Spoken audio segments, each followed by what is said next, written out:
Hello, I'm Jonathan, and welcome to my talk on coroutines and gRPC.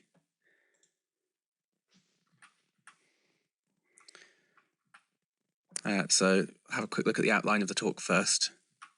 So for some background, I work at Oxford Nanopore Technologies, and we make nanopore sequencers, which can sequence DNA, RNA, and other biomolecules. And we have some core software, which is written in C++20. We've got a gRPC connection to a UI, and this is quite nice because it means the UI can be on a different device and can still connect to the computer running the sequencing. So you could have this in a lab, and you might be in a research office with the UI. And because we use gRPC as our communications channel, we wanted to implement a performant gRPC server in C++ in order to do it in a straightforward way. So the aims of this talk are to understand what coroutines are and understand where they could be used in your applications. We're going to look at implementing some basic but useful coroutines. We're going to have a focus on callback-based async libraries, and hopefully by the end of this talk you'll have a clear idea of what's needed for coroutine support, what code you need to write, and you'll be confident to start experimenting with coroutines. And then right at the very end of the talk, in the final part, we're going to have a look at things we could look at next. The outline of the talk, we have an introduction to coroutines, an introduction to gRPC, and I'm going to talk a bit about how you can use coroutines and gRPC together to write gRPC code in a straightforward manner. Then we're going to dig into what the support code that you need to write for coroutines is. So we're going to look at the absolute simplest coroutine first of all. Then we're going to look at a really simple gRPC coroutine. And then finally we're going to build on that simple gRPC coroutine and look at writing some more complicated gRPC coroutines. At the end we'll summarize what we've done. We'll have a look at where you can go from here. And that's to kind of whet your appetite and give you things to look at. So, an introduction to coroutines and gRPC. We'll start off with coroutines. And actually, we won't start with coroutines at all. We'll start with functions. And I'm pretty sure everyone here has written a function that calls a subfunction. So when you write a function, the function starts at the entry point. It executes through, and it reaches the subfunction call. And at this point, the function is suspended and its state is saved, and then you go off and execute the subfunction. And at some point the subfunction ends, you come back to the main function, at which point the function's state is restored and the function is resumed, and then your function continues executing until it reaches the exit point. And importantly, local variables are preserved across subfunction calls. So if you have a variable I in this part of the function, you make your subfunction call, you come back, you can still access I after the subfunction call, which is, standard, everyone knows this. Coroutines actually look quite similar. So this is a coroutine from the coroutine's perspective. So this is looking at the coroutine body code. Again, you have an entry point, the coroutine starts executing, but now instead of reaching a subfunction call, it reaches a suspend point. At which point, just like with a subfunction call, the coroutine is suspended and the state is saved, and some other code gets executed. And the coroutine doesn't really care what's happening here. All it cares about is that at some point, the coroutine is resumed, at which point the coroutine state is restored, and the coroutine continues executing from where it left off. Finally, you reach the exit point. Just like with subfunction calls, local variables are preserved across suspend points. And from the coroutine's perspective, a suspend point looks like a subfunction call. You can see this diagram that's very similar to one on the previous slide. So this is from the coroutine's perspective. What about from the caller or resumer's perspective? So this is our caller. The caller calls the coroutine starts executing at the entry point, reaches the suspend point, at which point, as we said before, the coroutine is suspended and its state is saved. And then control returns to the caller, and the caller keeps going from where it left off. And at some later point, a resumer comes along and resumes the coroutine. The coroutine picks up from the suspend point, the coroutine's state is restored, the coroutine execution is resumed, and the coroutine continues executing. And then when the coroutine reaches another suspend point, or when the coroutine reaches the end of its body, reaches the return, then the resumer continues executing. The caller and the resumer can be different functions. They can even be running on different threads. And Looking at the caller's perspective and the resumer's perspective, calling or resuming a coroutine looks just like a subfunction call. That's because it is. Some things to note are in C++, when you first call a coroutine, you get an initial return value returned, and this turns out to be very important, and we'll have a look at that in more depth later. Another thing is that a coroutine can yield a value to its resumer. And again, we'll look at that in a bit more detail later. So, from a coroutine's perspective, a suspend point looks just like a normal function call, but it's not limited to just calling a function. From the caller and resumer's perspective, calling and resuming a coroutine looks just like a normal function, and control returns to the caller or resumer when the coroutine suspends or ends. And finally, coroutines need to be resumed by something somewhere. They're not automatically resumed, and you need to plan when and where the coroutine will be resumed. And again, we'll have a look at that more later. Finally, a function is a special type of coroutine, and it's just one without any suspend or resume points. So now we'll look at coroutines in C++. And what is a coroutine? Well, a coroutine is any function that contains one or more of these three keywords: co-await, co-yield, or co-return. I'll get more familiar with co-await and co-return in this talk. Any of these keywords in a function body turns that function into a coroutine, and then that means that the compiler will generate coroutine support code. From the outside, coroutines look just like normal functions. So if you look at the function signature, there's a return type. You call the function, you get the return type. And calling a coroutine returns the initial return type specified in its signature. That's what I just said. And that's not what co-yield or co-return produce, and we'll look at that in more depth later. And in C++, the coroutine's behavior depends on this initial return type, and we'll see that's very important. So there's two sides to coroutines. There's the language support and the library support.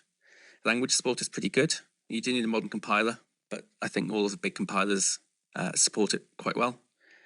Library support is pretty poor. Std generator is coming in C++ 23, but it's currently only implemented in the latest GCC trunk. And there are some third-party coroutine support libraries we'll look at the end. But aside from some really basic library code, you're kind of on your own as far as coroutines are concerned. So we'll go on to look at some examples of how we can use coroutines and where they're useful, and we'll just assume for now that library code is available. So we're going to look at two standard examples. We're going to look at the generator, which is an object that yields a sequence of values. We're going to look at task, which allows you to write asynchronous code that reads like docking code. So we'll look at the generator quickly first. We said that generator is an object that yields a sequence of values, and sequence here implies remembering some state, because the generator needs to know how far through the sequence it's got and what to return next. And remembering some state, so what coroutines are good at, we said that local variables in coroutine bodies are remembered across resume points. So the coroutine remembers local variables, but it also remembers another piece of state, which is not a usual one, which is where it's got to and where it's going to resume from. And you can think of that as kind of like the program counter being a piece of state. So let's look at what a generator might look like in C++. So here's a generator. It's called iota, and all it does is sets iota 0, 1, 2, etc., and then yields the value of I. And so the things to note in this example are that the behavior is determined by this initial return type. We say that iota, as a coroutine, will behave like a generator that produces ints. Another thing to note is that I is remembered between calls, so that's why this I++ works. And finally, when you co-yield I, you're yielding an int, and that's different from the function return type. But you can see there's this int inside the function return type, which kind of hints at it's going to be producing ints, therefore it's going to yield ints. Control in the coroutine resumes from where it left off. Here's how you can use it. You can iterate over generators. So when you call iota, you get a generator returned, and then you can iterate over that generator in a range-based for loop. You can use ranges with it, and you can print 0 to 5. Lovely. That's all I'm going to talk about as far as generator is concerned. The rest of this talk will be looking at tasks. So we said before, with coroutines, with tasks, we can write asynchronous code that reads like blocking code. So let's start off with some simple blocking code. So it might be more usual to use a network access by like this file system example. So all it does is it reads some data from a source file and writes some data to a destination file. Simple.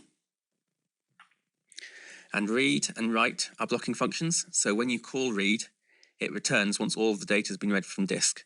You can imagine that's a big file, that might take a long time. If the file access is actually over a network connection, that might take a long time. And because both read and write are blocking functions, it means that copy file itself is also a blocking function. So whoever is calling copy file can't do anything else until file copying is complete. So this is a blocking code. We said that with coroutines we can write asynchronous code that looks like blocking code. So this is the blocking code, and this is what changes when you want to make it into a coroutine. And you can see the code is virtually identical. So we've gone from returning void to returning our task type. We've added coawaits in here, and we're using these async read and async write. So we said the initial return type determines the behavior. We want this coroutine body to behave like a task.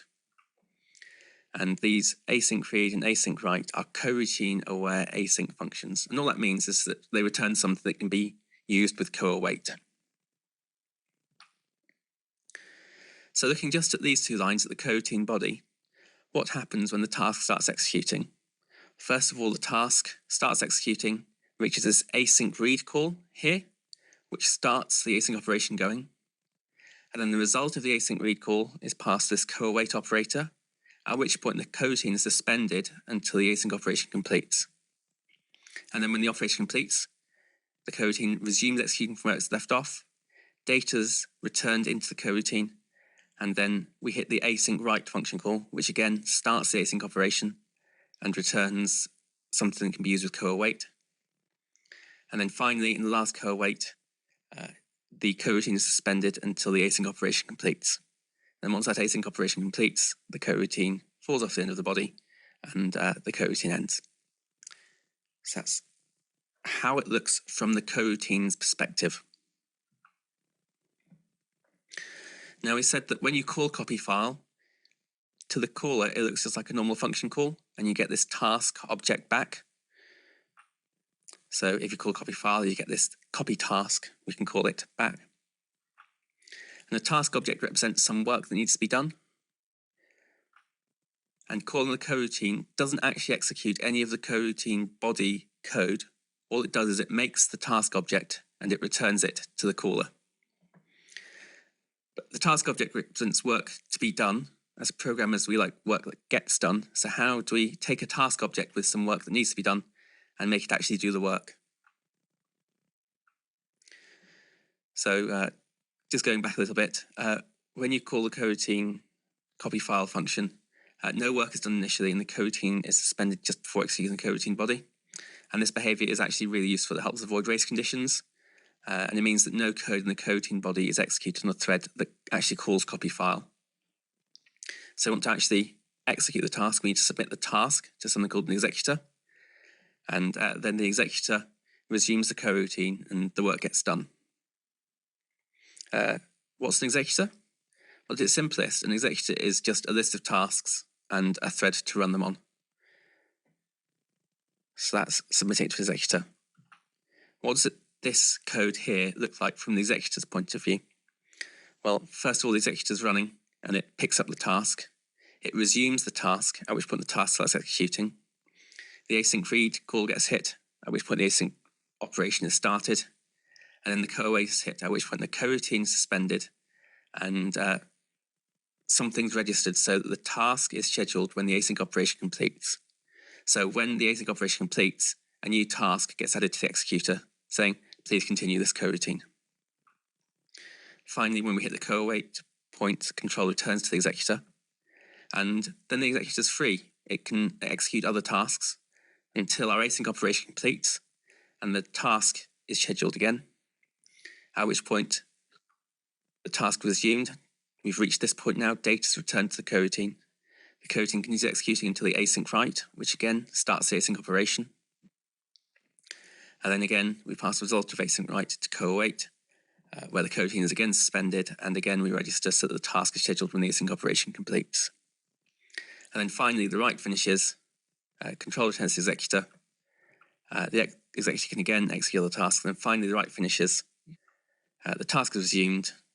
There's nothing to do after this co-await, and so the coroutine finishes. So that's tasks from the executor's perspective. You can see how the executor is where the coroutine is resumed from, and this co-await works in collaboration with the async read to schedule the coroutine to be resumed when the async operation is complete. One aside here is that if you have any blocking operations inside the coroutine, it will block the executor thread from running other tasks. So you could imagine if you had a sleep statement in here, a synchronous blocking sleep statement, saying sleep for 1 second, then that would stop this executor thread from executing other tasks for a second because it would be busy executing this task. So you kind of want to use async coroutine aware tasks, functions inside your tasks. So that's a quick whistle-stop tour through coroutines. Now let's move on to looking at gRPC.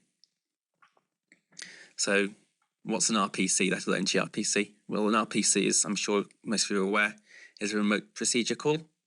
So you can call from one place and execute another place. And RPCs usually have concepts of servers and clients. So the client submits requests to the server does some work, and then the server returns the response to the client.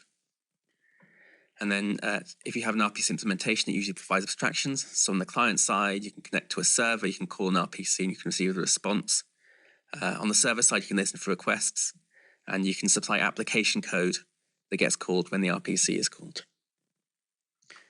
Looking at gRPC, gRPC is an RPC implementation that started by Google.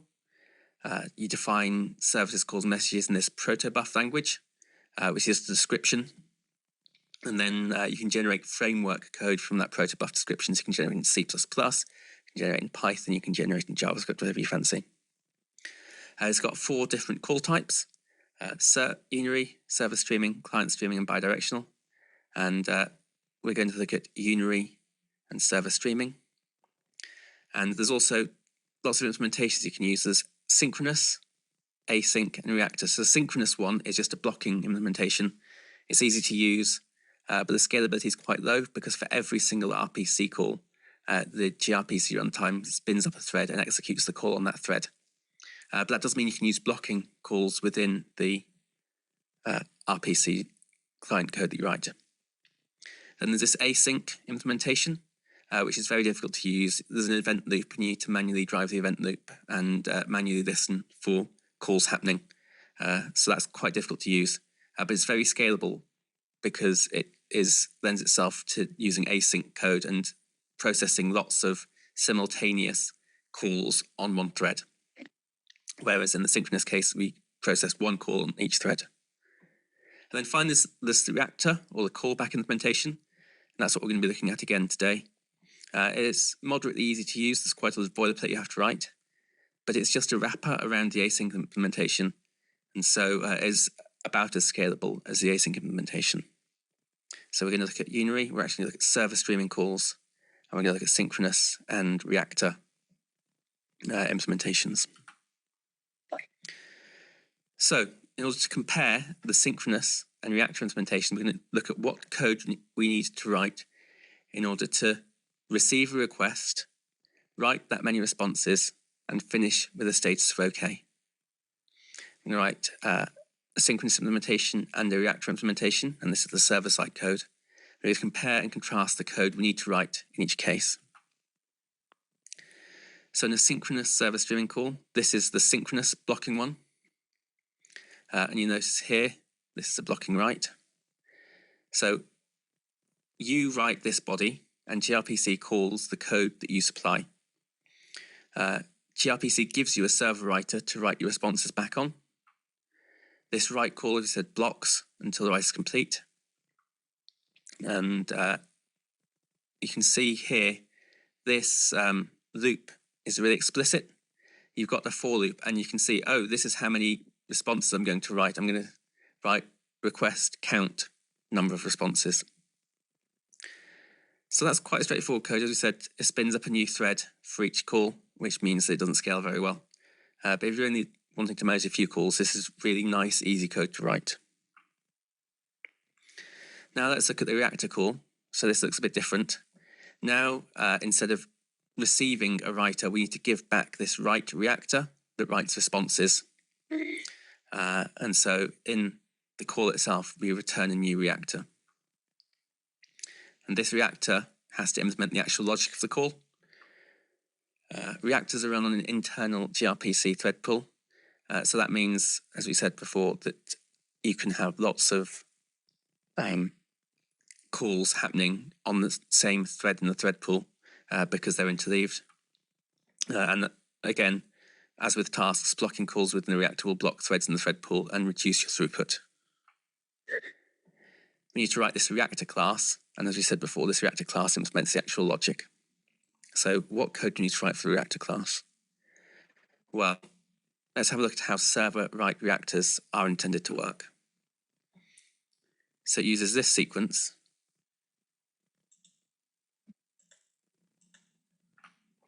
First of all, you call start write, and then you wait for on write done to be called. And these are methods on the server write reactor. You keep repeating those steps for every single response you want to send. And then when you've sent all the responses, you call finish on the server write reactor and supply the final status. And you have to wait for the on done callback to be called on the server write reactor. And finally, when undone is called, you know that the gRPC there is finished with the reactor and you can start cleaning it up. So in our reactor class, we need to write some code that calls start write, which again is a method on this server write reactor when it's created. And then we need to override on write done in our reactor class to either call start write and start sending the next response, or to call finish if all the responses have been sent. And then finally, we need to override on done, and when that's called, we need to clean up the reactor. And on done is called, as I said, after finish has been called and the final status has been sent. So this is what the code looks like. So when we construct the reactor, which is a child class of the server write reactor, we start sending immediately. In the send, we fill in the response and we start writing. And then when the write completes, we jump to on write done, and then we send the next response if everything worked, otherwise we have to fail. And then this keeps going until all the responses have been sent, at which point we finish with the status of OK. So looking at this code, we can see that we need to keep track of some state. And we said before that coroutines are very good at keeping track of state. This is a bit of foreshadowing. And also, this response object, mResponse, needs to have a lifetime that starts before start write is called and continues until on write done is called. And we said before that coroutines keep variables alive across the spend points. So this looks, again, a bit of foreshadowing, like it's a good thing to use for coroutines. So you can see there's quite a lot of code to write, and it's not entirely straightforward. So before, in the synchronous code, we had a really obvious for loop. Can you spot the loop in this example? I've pointed out to you before. When start write is called, on write done gets called when the write completes. And then in on write done, we call send, which brings us back to here. And then in send, we call start write again. So this is our loop. And this is our loop condition. This if statement is our loop condition. And you can agree, I think, that the loop's quite straightforward, but it's difficult to read when it's written as reactor code. And as we said before, there's all this state we have to maintain ourselves. So when we write a reactor, we need to manually manage the state. There's quite a lot of boilerplate that we need to write a reactor, and it's difficult to combine with a lot of functionality. So that reactor was straightforward. It just sent response as fast as it could. What if you want to send a response every minute? You need to write a different reactor with different functionality. What if you want to send responses as data becomes available? So you've got something producing data in your C++ program and you want to send a response as a client every time new data gets produced. Again, you need to write a new reactor for that. And if you want to write a reactor that sends data every minute, or when a new response becomes available, then you need to write yet another reactor for that. It's difficult to combine the functionality of reactors. So now look at how we could use coroutines with gRPC and make things happier. So I can't remember who said it, but there's a principle that if you want to design an API, you start off by writing the code that you wish you could write, and then see how close to implementing that code you can get. And we remember that task-based coroutines can make async calls look like blocking calls. And then we say, actually, it would be really nice if we just write co-await and co-return directly in the stream responses body. So this is the code I think we'd like to write. And it's actually very similar to the blocking code. So this is a blocking code. This is a coroutine code. You can see the difference is the return type changes here. We're opting into the reactor implementation in our coroutine code. And here, instead of a blocking write, we're doing co-await send. So this co-await send replaces the blocking write that we had before. And then finally, instead of returning gRPC status OK, we're co-returning gRPC status OK. But aside from those minor tweaks, the overall outline of the code looks very similar to this blocking code that was written before. And in particular, we've got our nice, obvious for loop back here, which makes me happy. So it turns out, if we write some coroutine support code, we can write exactly this code and have it work as we want it to, which is nice. So when co-await is encountered, this co-await send response, the coroutine is suspended, we start sending the response, and we resume the coroutine when the response has been sent. And similarly, in the co-return here, we finish the call with a supplied status. So this is what it actually looks like in terms of how everything fits together in terms of calls. So this is our gRPC thread pool, which acts kind of like the executor that we saw before. The RPC is called, and the gRPC thread pool calls into our coroutine code.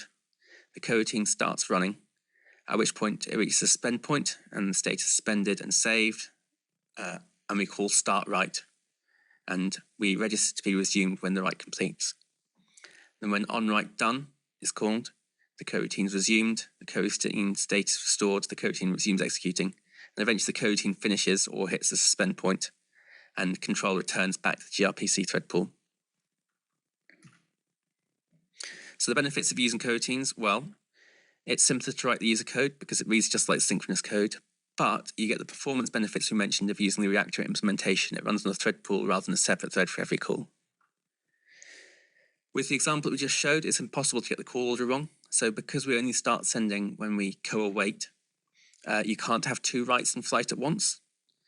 And in the coroutine code, that's impossible because when you're co-awaiting one call, you can't be making another call from the same coroutine body. Similarly, in gRPC, you can't do anything after finishing. But that's okay. When we co-return from a coroutine body, we can't execute any more coroutine code after that. So it's impossible to do anything after finishing. And finally, you don't need to worry about exceptions as much because with C++ coroutines, as we'll see, you can specify a custom exception handler for a coroutine. And the really nice bit of it, as well as having the loop be really obvious like it was in the synchronous code, is that it's composable with other coroutine code. So in that body, you could put in asynchronous timer waits, you could put in waits for data to become available, you'd even put in network or file system calls.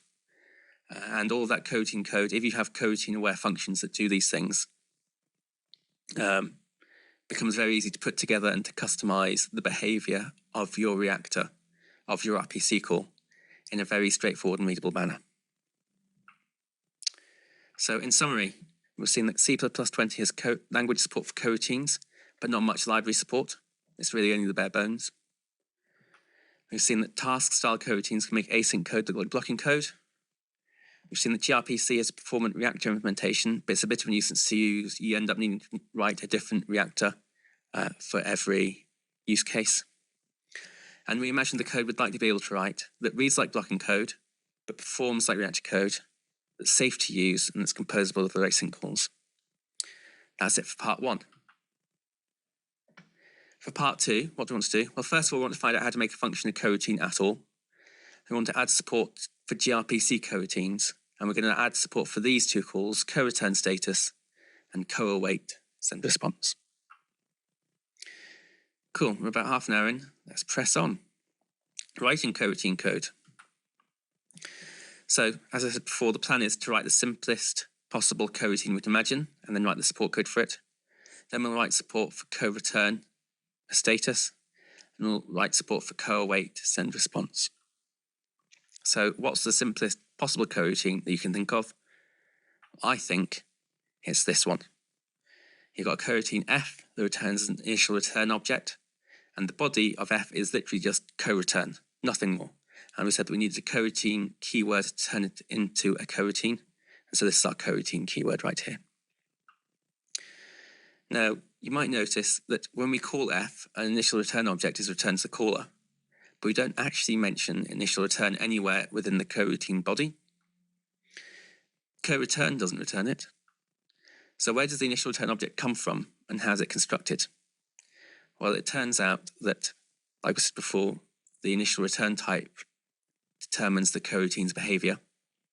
And the compiler calls a user-supplied function to make the initial return object, and this function is part of the promise type, which defines the coroutine behavior. And it uses this initial return type to look up what promise type to use, and we'll see that later. So you try to compile just this code, you get this error. It cannot be a coroutine because this has no member named promise type. So we've mentioned the promise type, and we said it defines the behavior of the coroutine. We'll see exactly how in a very little bit. How do you find the promise type? Well, the compiler looks up std coroutine crates with initial return type and the argument types, and it looks inside that for promise type. By default, this just returns a promise type within the initial return type. And if that doesn't exist, then you get the error that you saw. And I went to some nice coroutine workshops, one by Matches Puts, and he has an idea of let the compiler guide you when you're trying to write your first coroutines code. This here is why we said the coroutine behavior depends on the initial return type, because it looks up the promise type in the initial return type. So let's do some live coding. So we're going to try and make this code work, and we're going to let the compiler guide us. So if I share my Compiler Explorer link, this is a coroutine and Compiler Explorer. We're using Clang. We're using cplusplus because we have coroutine support, and this is just the code we wrote before. And we're going to be looking at the error messages down here to see what we need to do. So it says it's no member named promise type. Okay, so let's add a member named promise type. And let's make it an empty struct just for now. The error message has changed. We've done something right. We've still got something yet to go. No member named initial suspend. I happen to know that there's something in the standard library called std suspend never. And the initial suspend can return a std suspend never. Perfect, we've got new error message, no member named final suspend. Well, we've got suspend never for initial suspend. Let's use it for final suspend as well. Must be non-throwing. This final suspend must be declared with no except. Okay, fine, let's add no except. Keep the compiler happy. No member name return void in promise type. Okay, let's add one.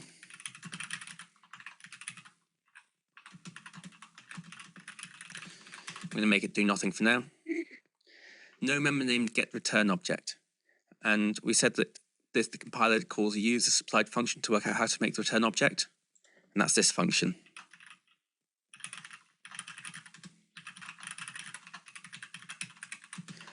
And since our initial return object is dead straightforward, we can just return an empty object, default constructed object. Finally, promise type is required to declare the member unhandled exception. So the coroutine body executes in a kind of try-catch block. And if the coroutine enters the catch block, then this unhandled exception is called, and for now we'll swallow the exception. So it compiles, the compiler's happy, and you can see that F looks like quite a lot of code. However, if you turn optimizations on, F compiles down to just a return statement. And that makes sense because when we call F, it starts running the coroutine, you get the return object, well that's a no op. Initial suspend, never suspend, so we don't suspend, we just keep going. Return void, we hit the co-return statement, there's nothing happening in the coroutine body except for a co-return statement. When we co-return, we call this return void function, and that does nothing. Then final suspend doesn't suspend, everything just keeps running. So this is effectively a function that when you call it, it runs to completion and returns an initial return object. So it makes sense that it compiles down to just ret. But we can have a look at what it's doing inside by setting, and we'll make it an atomic variable,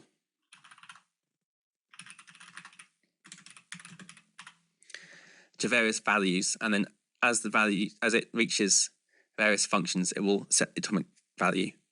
And we make it atomic so that the compiler has to emit code to actually set it. So we'll say I equals 1, I equals 2,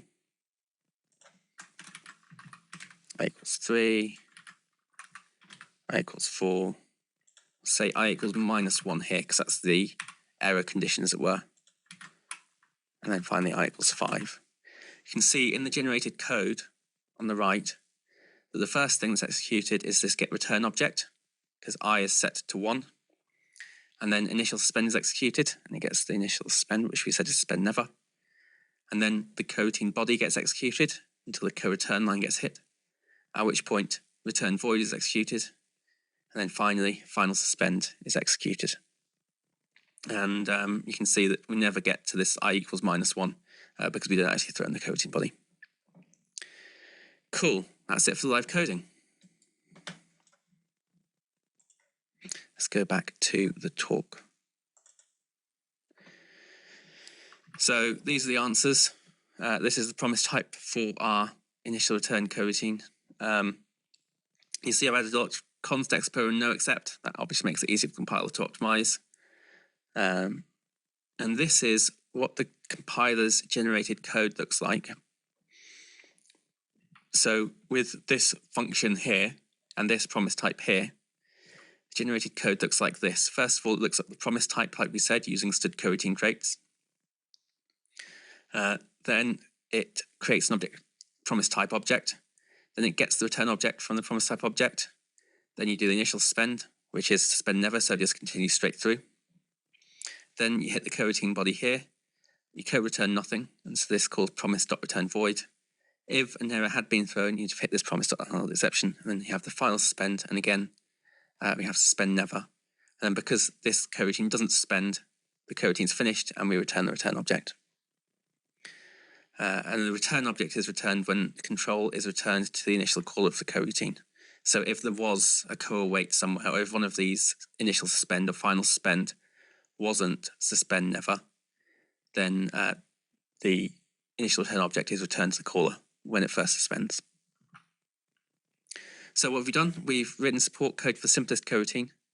We've introduced the promise type, and we said that defines the coroutine's behavior. We've had a look at the compiler transform, which is the code that the compiler automatically writes when it encounters the coroutine. And you can see how the compiler transform uses the promise type to define the coroutine behavior. Right, let's press on. The simplest gRPC coroutine. Well, the simplest coroutine just co-returns nothing. The simplest gRPC coroutine needs to return a status. So this is the code. We'll call it everything's okay. It's useless. All that happens is when you call it, you get OK back, but it allows us to focus on the coroutine support code. And the question is, why would you want to make this into a coroutine at all? Well, it allows you to opt in to the reactor implementation, which is more scalable, and allows the use of other async code in the implementation. So you could add an asynchronous wait here, and then return OK after a specific amount of time. One thing to say is that this is a unary call, so there's one request we don't care about, and one response, again, we don't care about. That's unary, 1 and 1. So we know that we need to supply a promise type to make this coroutine code work. Where do we put it? Well, previously we put the promise type directly inside the initial return type. But this time the return type, in order for the call to work, must be server unary reactor pointer. We can't modify that, and it's a pointer anyway. So instead we're going to specialize stud coroutine traits for unary RPCs. And that looks something like this. We implement stud coroutine traits. The return type is the first parameter, and the various function parameter types are the subsequent template parameters. And then finally, we can either add a struct promise type in here like we did in the previous example, or you can do a using, and that allows you to write your promise type elsewhere. And if you wanted it to just depend on the return type, you could use a parameter pack to match any number, including 0 of arguments of any type. So this is the promise type. Looks a bit weird. Get return object, we know we need to return a pointer to a reactor. So we make a reactor and return a pointer to the reactor. Initial suspend. So first of all, to say this has the same outline we saw before. Return object, initial suspend, return value. So it's return value now rather than return void. Unhandled exception, and final suspend. We're using suspend never for initial suspend and final suspend. We said before that it's kind of like a task type, and you would normally expect a task type to start suspended, but this one doesn't, and that's because the gRPC runtime has no knowledge of task types, so you can't start it suspended. So we need to immediately start executing the coroutine body, because that's what the gRPC runtime expects. You always need to call finish on your reactor. So you can see there's 3 different ways out of this coroutine, sorry. First of all, you can return a value, you can return a status, in which case finish the status. Or if an exception gets thrown in the coroutine body, you finish, and we say, oh, unhandled exception. You could do something more fancy here, but for now we're just going to return an unhandled exception status. And then finally, there's a destructor here, and this is called if the coroutine is destroyed without reaching was called every time the coroutine is destroyed. But if the coroutine is destroyed without reaching the co-return point, so maybe it's awaiting and then something's cancelled, then neither of these 2 functions ever get called. So we need to make sure in the destructor that we also finish the reactor. The reactor code itself is really simple. We're calling finish from outside the reactor, and then in the reactor itself, we call on done. So in summary, we added coroutine support to unary RPCs. We implemented a basic gRPC promise type. We had support for returning a status using co-return, and that was the return value function. We saw the promise type code is mostly boilerplate. A lot of it looked very similar to the simplest coroutine that we saw before. And we saw the reactor side of the code is simple, but that makes sense. The reactor is not doing much. All it's doing is finishing. So it makes sense that there's not much you need to do in the reactor itself. So that was sending one final status. Now let's look at streaming responses. So this is the same again. Everything's okay, but now with added responses. And as we said before, you have to return this right reactor, the right responses. We have the request coming in here, our single request. We ignore it. We make a default constructed response, we send it, and we return everything's okay. So we're looking at implementing this line here, co-await send response, and making that work. So it's a server streaming request. You've got 1 request and 0 more responses that we send using our reactor. Our plan for this line is to suspend the coroutine, call start write on the reactor, and then resume the coroutine when on write done is called. And obviously, before calling start write, we're going to register ourselves to be resumed when the write is finished. So the problem here, we need access to the reactor type in order to write the response. But the reactor is in the promise type. How do you get access to the reactor? It turns out it's quite straightforward, but not entirely obvious. So in order for co-await send response to work, the result of send response needs to be something called an awaitable. And an awaitable is something that is or that can be transformed into an awaiter. And I'm being quite vague on this point. there's a lot that's been written about this. It's quite complicated. All I'm going to say is that an await can be transformed into an awaiter and can be supplied to co-await. And for now, we'll just make send return an awaiter directly. So we'll have a look at awaiters. Obtaining the awaitable and the awaiter are complicated. I'm not going to go into more detail, but if you want to do some more reading, there's this operator co-await. Looks like a user-defined conversion function. And there's promise type await transform, which is powerful, but it is all or nothing. So if you have a await transform defined, everything, every co-await sim in the function body goes through await transform. But we don't care about any of this. We're just going to make send return an awaiter directly. So what happens when the compiler sees this line of code, await result equals co-await awaiter? Well, first of all, the compiler calls this function await ready, and this is an optimization opportunity. So within this bit of code, you notice that we suspend the coroutine, store the state, store the resume point and everything. We can skip all of that if the result's already available, and that might be because you're waiting for the next value to be available in some container or something like that, or from some stream. If the value is already ready, you don't need to suspend, you can just use it immediately. This return value from await suspend is quite complicated. Again, you can look it up on CPP reference or wherever. But basically, you can do one of three things with this suspend return. You can return to the caller, you can keep executing the coroutine, this coroutine, or you can start executing another coroutine. And this last one is really useful. It's called symmetric transfer. I'm not going to talk more about it now. There's a bonus slide at the very end that you'll see in the slide pack. Then finally, this await suspend function is called with a coroutine handle. And the coroutine handle can be used to resume the coroutine, destroy the coroutine, or access the promise type.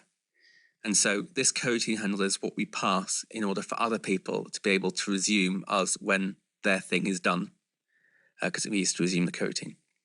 And importantly, at this point, the coroutine has been suspended, and this means that it's safe for the coroutine handle to be resumed immediately, which means that you can pass it out without needing to worry about any kind of synchronization, because it's already suspended. So if you pass it out and it gets called, resume gets called immediately, everything's happy. Finally, in this last line, you call awaiter.await resume, and that does some tidying up, but also provides the await result. And so it's always called, even if we didn't wait, even if this await ready returned true and we skipped suspending entirely, it's still called so that you can get the await result out of it. So that's the compiler transform for awaiting. So we've said we need to write an awaiter. So this is our awaiter. And we said that the awaiter needs to register the coroutine to be resumed when the asynchronous operation completes. And so we need to do something in the callback when the asynchronous operation completes. So we've said we've got the coroutine handle here. You can get the promise from the coroutine handle, the promise type. And then we can reach inside the promise, get the reactor, and stash the coroutine handle inside the reactor. And this is where we register to be resumed when the write completes. Finally, we start the write. And when it's done, onWriteDone will be called, and we'll resume the coroutine handle ourselves that we stashed earlier. One thing to note is that we're storing a response within the awaiter, storing a reference here, and we're passing a pointer here. And that's okay, because we know at this point, when we're co-awaiting, the coroutine will be suspended, and that the any local or temporaries variables will have a lifetime that's extended across the suspend point. And so it's safe because we know we're not going to resume the coroutine until onWriteDone is called, and we know where the coroutine is suspended, and the variable, our response variable, is live when startWrite is called. So that's why we can use this pointer and this const reference here. So this is a full awaiter implementation. We said await ready, and we always return false in await ready because we know we need to go into this await suspend. In await suspend, the return value of await suspend in this case is void, which means always return control to the caller or the resume of the coroutine. And this is the code we've seen before. You stash the coroutine handle in the reactor and you start the write. And then finally, in await resume, we're not returning anything from a co-await statement with this reactor, so that's just void. And then finally, this is the send. So in the send function that we saw before, you create an awaiter and you store a reference to this response that lives in the coroutine body within the awaiter. And then the await happens and everything runs perfectly. Similarly, in the reactor implementation, this is the write reactor, and it's very similar to the previous reactor that we saw. We've got this again on done, delete this. That's the gRPC idiom we saw earlier. We've also got this on write done, and if the write was okay, then we resume the coroutine handle. Otherwise, if the write wasn't okay, we conclude the RPC has been cancelled by the client. There's no point in continuing going, and so we destroy the coroutine handle. And that causes finish to be called, like we saw in the destructor before. And obviously we need to stash the coroutine handle that we want to resume somewhere in the reactor, like we mentioned before. So the rest of the promise type code is exactly the same as in the unary case. All it changes is the reactor type. And that makes sense because the overall behavior of our coroutine is going to be the same. And the promise type defines the behavior. And so therefore it makes sense that aside from swapping a unary reactor for a write reactor, that the promise type remains the same because the overall coroutine behavior is the same. You can also do type erasure on this coroutine handle. So here we've got a handle of promise type, and here we've got a handle of void, empty angle brackets. That's useful for making things more generic. If you have one with no type associated with it, then all you can do basically is call resume and destroy. But that's happy for us because all we want to do is call resume and destroy. And so this type erasure makes it easier to write generic code that deals with coroutine handles. That's just something to be aware of. So you said before, this is what it looks like on the thread pool. The coroutine executes until the spend point, start write is called, and then control returns to thread pool. And then when the write completes, the gRPC runtime calls on write done on our reactor, which resumes the coroutine. The coroutine status is restored, the coroutine is resumed, and then the coroutine runs to completion. So we've introduced awaiters and awaitables, and we wrote an awaiter that suspends the coroutine, starts writing response, and schedules the coroutine to be resumed when the write completes, when it's awaited. We didn't need to change the promise type code much, and we saw that the reactor side of the code is simple.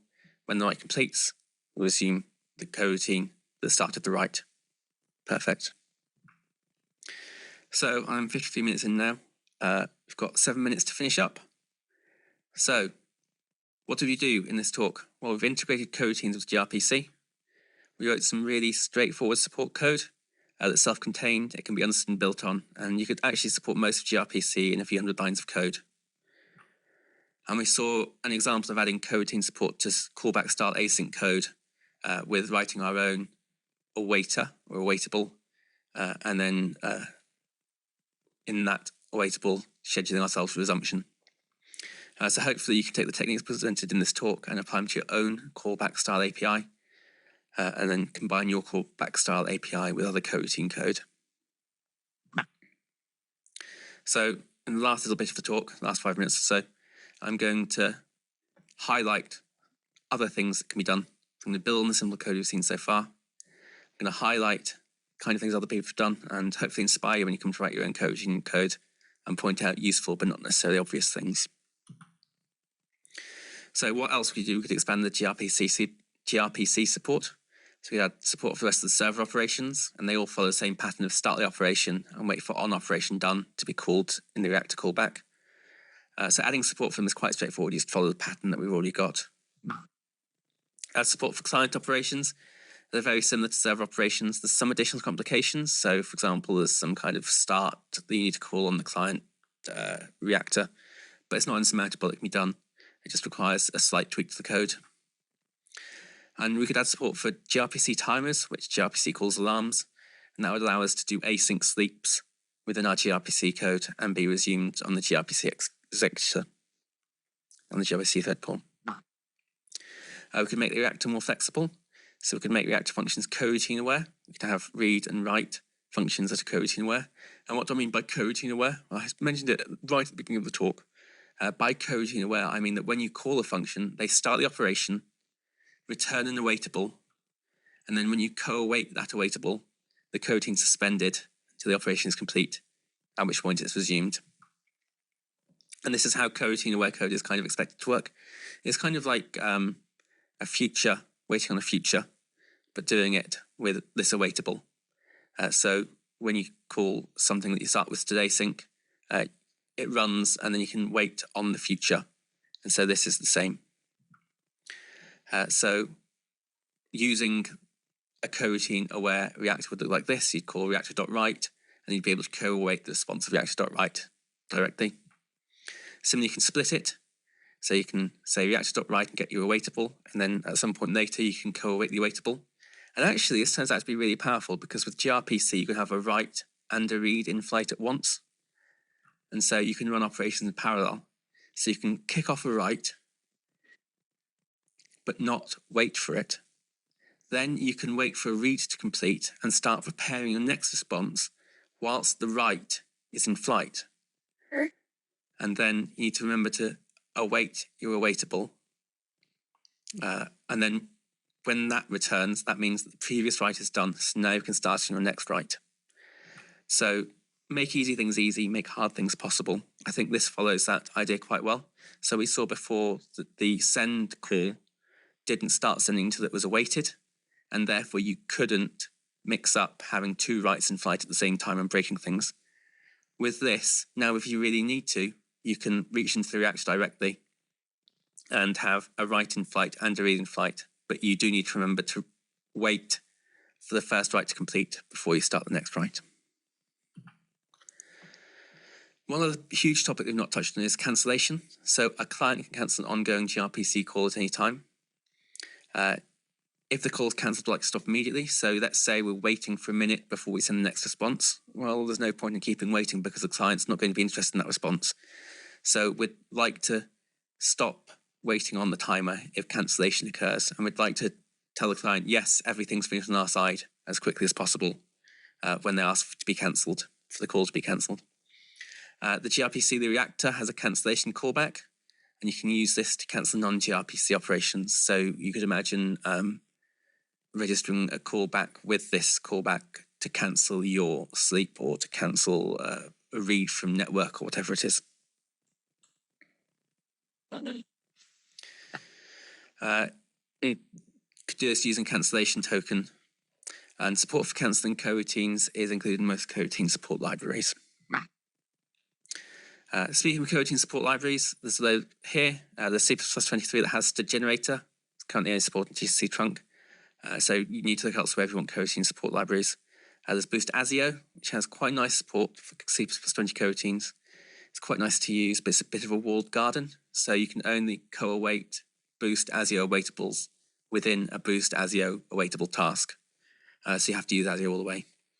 There's asio gRPC that exists that integrates gRPC with asio, and because gRPC is integrated with asio and asio has coroutines, and you can use gRPC with coroutines, but it uses the event loop interface, so it's more difficult to use. And there's Boost Cobalt, which is relatively new. It's opinionated. It's focused on single-threaded async. It's quite open, so it can interoperate with other awaitables, and there's quite a lot of examples where I looked at it. The granddaddy of them all really is cpp-coro, which is originally written by Lewis S. Baker, who was involved in defining coroutine support in C++. It's been taken over by Andreas Burr. It's experimental, it's relatively low level, but there's lots of vocabulary types like tasks, like generators, all kinds of things. And finally, there's the Bunifex, which is the implementation of the Unified Executive Proposal that should be coming in as C++ standard that's coming soon. It does include some coroutine bits, but this particular, the Bunifex implementation is experimental. Finally, some articles that I found really useful. There's Lewis Baker's Asymmetric Transfer Series, which you can access here. There's a load of very in-depth articles really nicely laid out about all aspects of coroutine. Highly recommended, and as I mentioned before, he's the original author of cpp-coro. There's Raymond Chen, who does a more conversational style of coroutine series. You can access it at this horrible URL here. That's a kind of summary of all of the posts he's made. It's part of his All New Thing blog, and there's lots of shorter articles that you can read through. finding the C++ reference, CPP reference that has a big page about coroutines, but that's more for reference learning. Right, with that, I'm going to say thank you. There's some bonus slides at the end, and I'll publish the slides very soon after this talk. And I'll see you all in Gathertown for a quick Q&A after this. Thank you.